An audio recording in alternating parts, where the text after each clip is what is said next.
अच्छा बात सुनो रशीद। अरशद ने रशीद को जाते हुए रोका। जी साहिब, मैंने तुम्हें कहा था कि एक मुलाजमा का बंदोबस्त करो। पहले वाली तो भाग गई अपने यार के साथ। जी साहिब, में बात की है, मेरी बेटी है साहिब, वो आगे पढ़ना चाहती है, अब इसे ही नौकरी दे दें।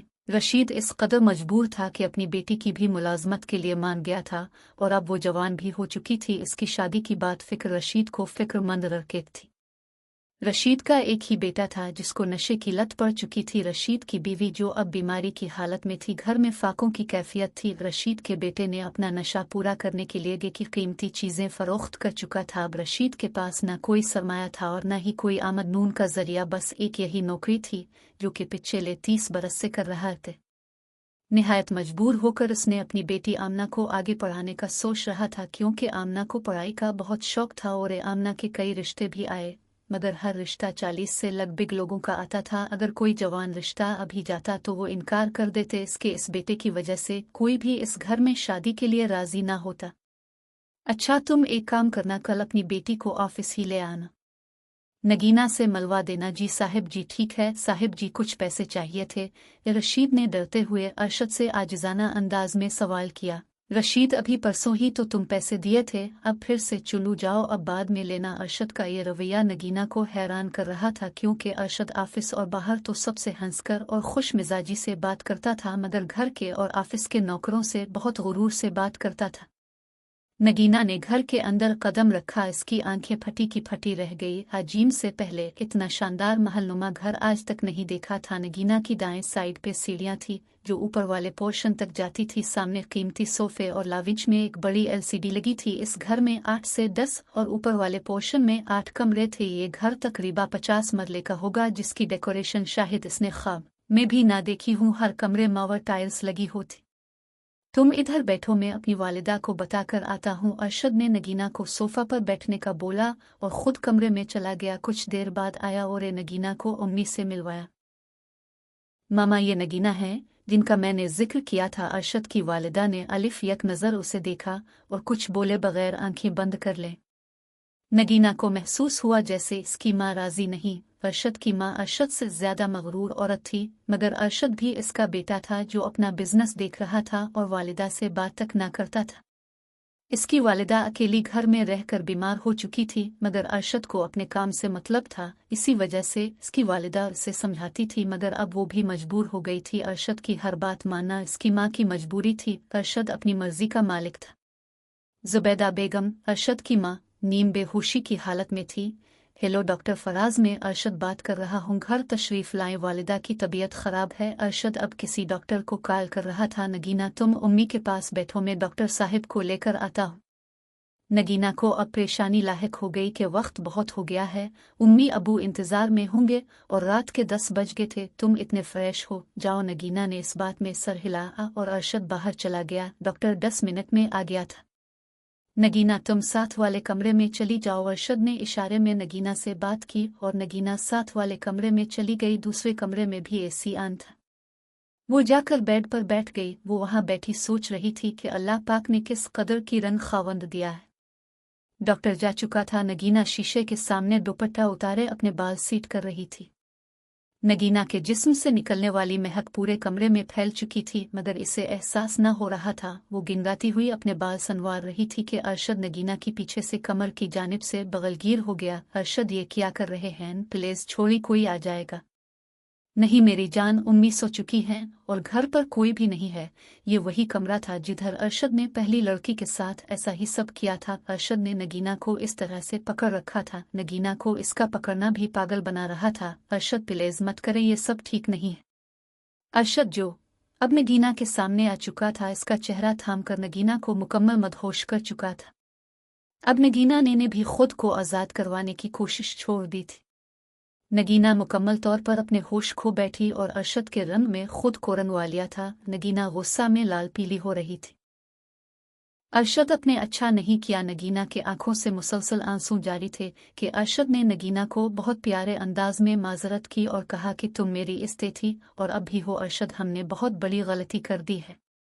नगीना जो अब कुर्ब की हालत से गुजर रही थी कि इसका लहजा थोड़ा सख्त था, मगर अब क्या हो सकता था, जो होना था हो चुका था। चलो मैं तुम्हें छोड़ आता हूँ, तुम्हारी तबीयत ठीक नहीं है, कपड़े पहन लो। नगीना कुछ बोले बगैर तैयार हो चुकी थी और घर पहुंचकर खुद को कोसती रही।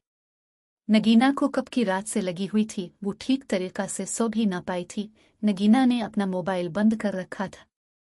अरे बेटा तुम्हें तो बहुत सख्त बुखार है, कितना जिस्म तप रहा है। नगीना को चुप लगी हुई थी। दवा लेने के बाद नगीना की तबीयत कुछ बेहतर थी। मोबाइल ऑन करने पर 50 के लगभग मैसेजेस नगीना को मौसूल हुए, जिस पर तहरीर था कि मैं अपने किए पर बहुत शर्मिंदा हूँ, मुझे माफ़ कर देना, मैं अब भी तुम्हें चाहता हूँ। कल मैं तुम्हारी घर उम्मी को लेकर पहुँच रहा हूँ, अपने वालिदैन को बता देना। इस बात पर नगीना को काफ़ी हद तक सुकून मिला और 2 दिन ऑफिस न गई। दरवाजे की बैल बजने पर नगीना ने दरवाज़ा खोला। अरशद और उसकी माँ को अपनी आंखों के सामने पाकर दुपट्टे को सीट किया। अस्सलाम अलैकुम कहकर रास्ते से हट गई। नगीना पहले ही अपने वालिदैन को बता चुकी थी। आओ बेटा, नगीना की वालिदा ने बहुत एहतराम से अरशद का इस्तकबाल किया और रूम में बैठा लिया। जुबैदा बेगम अब कमरे का बगौर जायजा ले रही थी।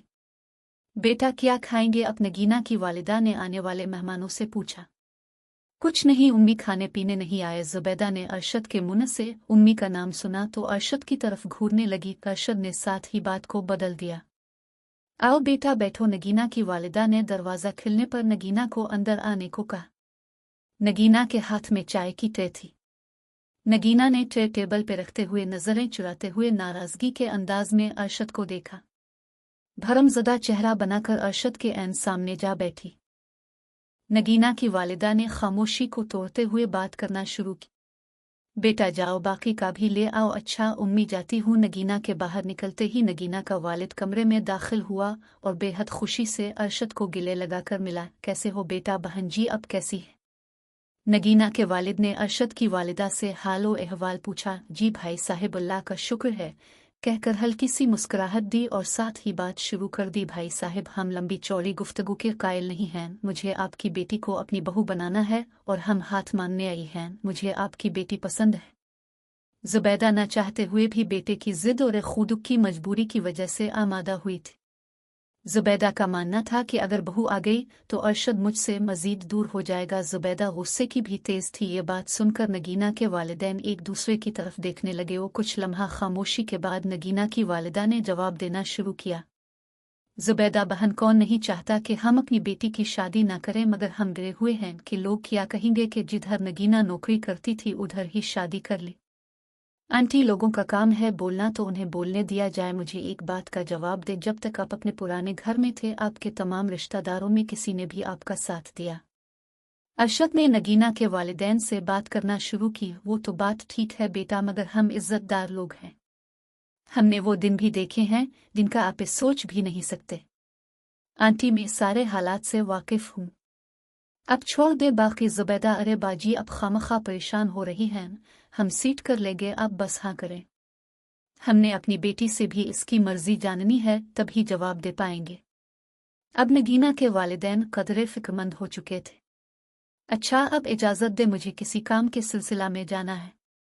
बेटा शाम का खाना खाकर जाना ना, नगीना के वालिदाए हुए मेहमानों से कह रहे थे। क्यों नहीं अंकल, फिर कभी चक्कर लगाएंगे और अगली दफ़ा मिठाई का डब्बा भी लाएंगे।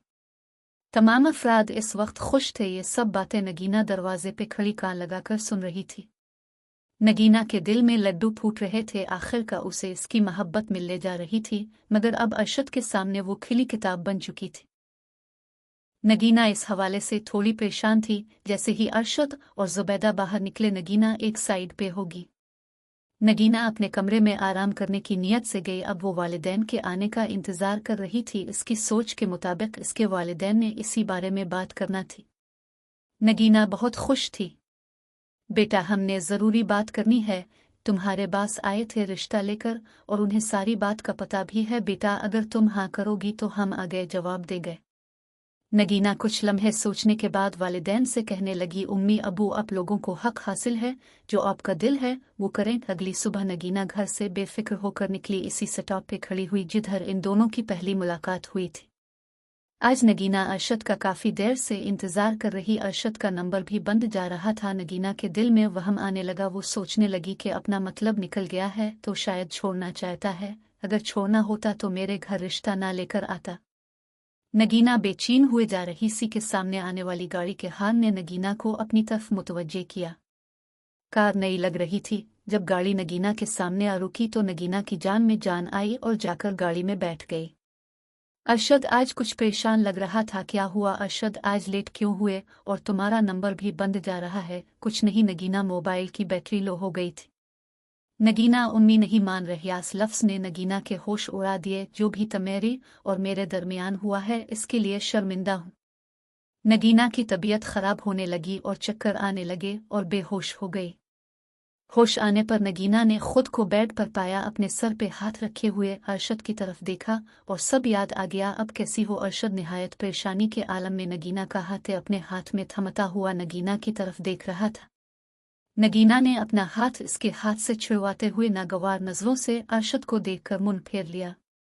अपने जो करना था कर लिया, जाए आप, मुझे अपनी जिंदगी जी लेने दे। नगीना सख्त परेशान थी। वो ऐसा सोच भी नहीं सकती थी कि अरशद की अम्मा इनकार करेगी। अरशद ने नगीना को मुतमईन कर दिया था कि शादी में तुमसे ही करूंगा। अच्छा बाबा, गुस्सा खत्म करो, कहाँ ना जाएं अब। नगीना अरशद पर बरस पड़ी। मुझे नहीं पता था अब मुझे इस्तेमाल कर रहे हैं, वरना इतना करीब ना आती। मुझे अकेला छोड़ दे। नगीना की आंखों में आंसू जारी हो गए। अरशद नगीना के आंसू साफ कर रहा था। नगीना, मैंने तुमसे मजाक किया था। उम्मी जान मान गई हैं और ये 2 माह तक शादी के लिए रजामंद हो चुकी है। अरशद अपनी बात की वजाहत कर रहा था। अब मुझे आजमा रहे थे। अरशद में कभी सोच भी नहीं सकती मेरी हालत अब देख रहे हैं। अब के इस मजाक ने मुझे मौत के मुंह में ला खड़ा कर दिया। अच्छा बाबा, अब चुप करो, मजाक किया था। अरशद ने नगीना के सहारा देते हुए तकिए से टेक लगाकर सीधा किया। अरशद शायद आज इस पहले इतना परेशान ना हुआ था। सॉरी, आपका दिल दिखाया। नगीना का गुस्सा कुछ ठंडा हो चुका था।